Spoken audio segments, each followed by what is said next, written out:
श्री सच्चिदानंद भगवान की, श्री सद्गुरुदेव महाराज की, वृंदावन बिहारी लाल की। राम नाम की नैया लेकर सतगुरु करें पुकार, राम नाम की नैया लेकर सतगुरु करें पुकार। आओ मेरी नैया में ले जाऊंगा उस पार, आओ मेरी नैया में ले जाऊंगा उस पार। अब भक्त अपने गलती को एहसास करता है और कहता है कि पाप की गठरी सी सिर पे धरी है, कैसे आऊं मैं। पाप की गठरी सिर पे धरी है, कैसे आऊं मैं।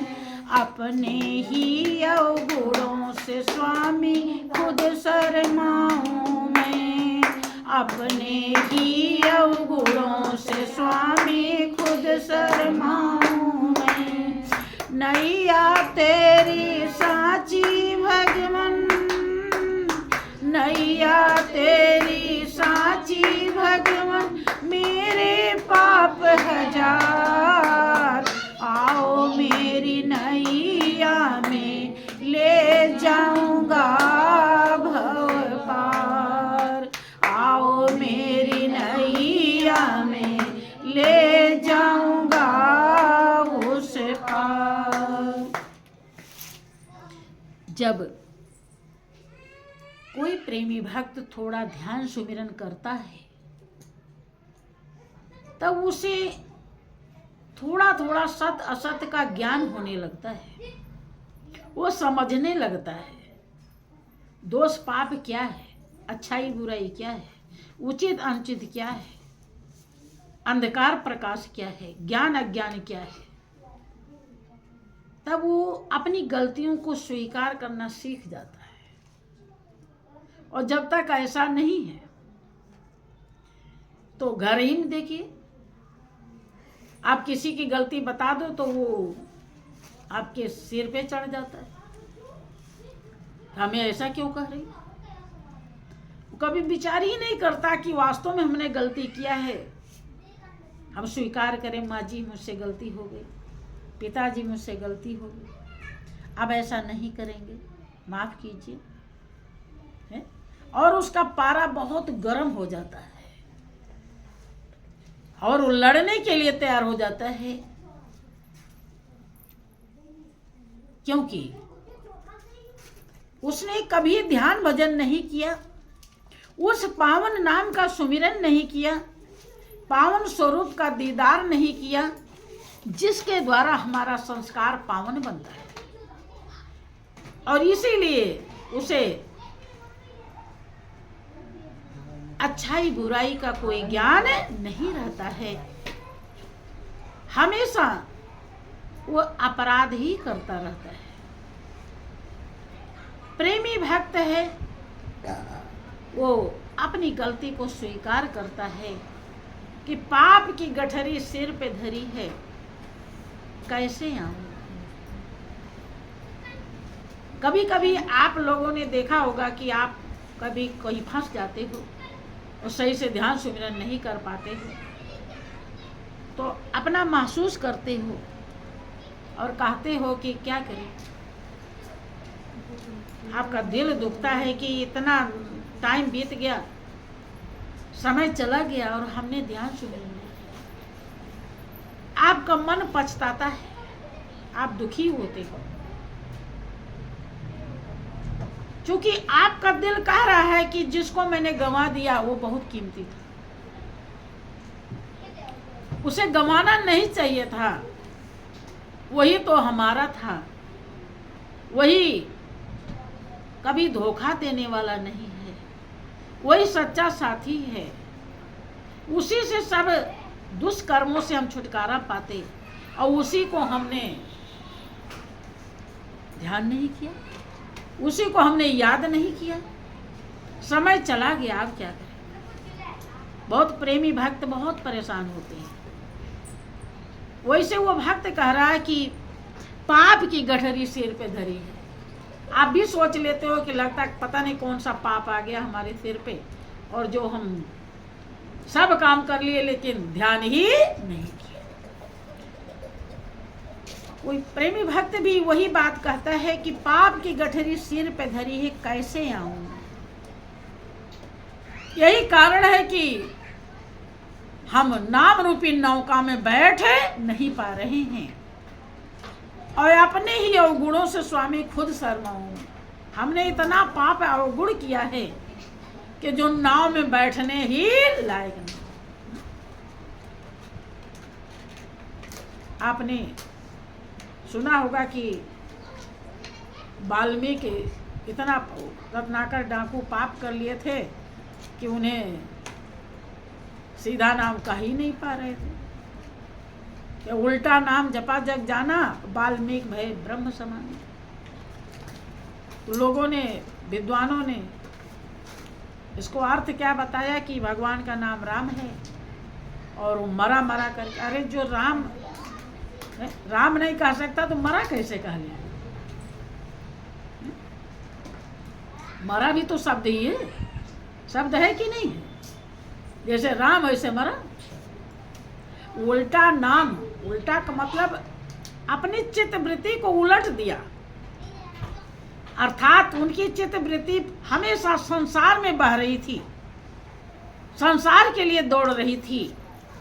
लेकिन जब राम का नाम मिला, गुरु ज्ञान मिला, तो अपनी चित्त वृत्ति को उन्होंने उलट कर भगवान में लगा दिया, संसार से हटा के परमात्मा में पहुंचा दिया। यही है उल्टा उलट गया।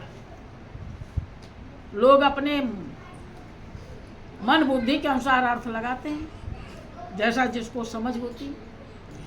अनुभवी जानता है सच्चाई को, विद्वान भी नहीं जानता। अपने ऐसे जो कोई भी इस नाव में बैठता है उसको अपनी चित्त वृत्ति को उलटना पड़ता है। दुनिया से नीरस होता है तब मालिक का रस उसे मिलता है। अगर चाहे कि हम दुनिया में भरपूर रंगलियां खेलें और भगवान को प्राप्त कर लें, कभी भी संभव नहीं। ये मन से होता है। दुनिया में आप खूब खाएं पिए नहाएं घूमें, लेकिन आपका दिल दिमाग मालिक में होना चाहिए, आपकी सूरत मालिक में होना चाहिए, प्रभु में होना चाहिए। प्रेमी भक्त स्वीकार करता है कि नैया तेरी सांची भगवान मेरे पाप हजार। नाव तो पावन है, पवित्र है, अर्थात ऐ प्रभु तेरा नाम जैसे तू पावन है वैसे तेरा नाम पावन है। लेकिन हम बैठने योग्य ही नहीं है। हमारे इतने बड़े पाप हैं, जघन्य पाप हैं, जो हमें उसमें बैठने नहीं दे। और यही बात ही यही है, पाप ही हमें नहीं बैठने देता है। नहीं तो इंसान देखो कहीं भी गप मार लेता है, किसी के पास बैठ जाता है। और ऐसा भी नहीं बताया गया है कि खाली आप इसी टाइम करो, आप किसी भी टाइम ध्यान कर सकते हो, खाली आपको करना है। यहाँ तक बता दिया गया कि नहाने धोने की भी जरूरत नहीं नहा सकते तो मत, चूंकि भक्ति स्वतंत्र है, 24 घंटे हमेशा होती है। अब मान लीजिए बीमार हो गए हो तो कैसे नहाओगे, लेकिन भक्ति उसमें भी होगी, आईसीयू में भी होती है, कभी बंद नहीं होती है। लेकिन जब लगन रहेगा तभी तो कर पाओगे। पुण्य की कमाई, इसीलिए पुण्य कमाना होता है। सत्संग रखने के लिए भी इसीलिए समझाया जाता है, उसी से आपके पुण्य बनते हैं। कुछ आप कर्म सत्कर्म कर पाते हो। देखो संत महान पुरुष जिसके घर पे आते हैं उसके घर पे लक्ष्मी का वास होता है, ये कटु सत्य वास है। लेकिन अब उसके भाव जैसे होते हैं वैसा वो फल पाता है। अगर खाली पत्नी को ज्ञान मिला है तो कम होगा, और पति को भी मिला है, दोनों ये के भाव एक जैसे हैं, एक का ज़्यादा एक का कम है, तब तो उतना नहीं हो पाता है। फिर जैसा होना चाहिए नहीं होता। लेकिन अगर दोनों के भाव बराबर हैं तो उसे अगर भीख मांगकर खाना लिखा है तो वो पूरी रोटी पेट भर के रोटी खाता है।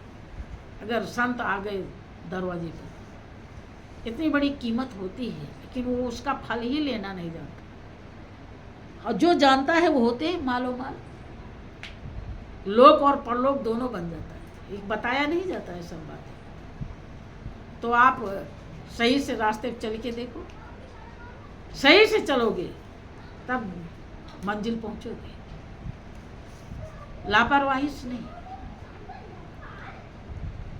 कि अपने ही अवगुणों से स्वामी निज शर्माऊं मैं, नैया तेरी साची भगवान मेरे पाप हजार।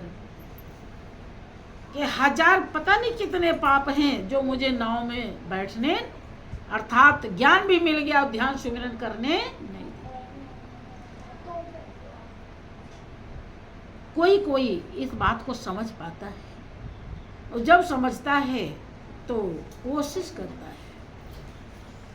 कि हम कुछ तो करें।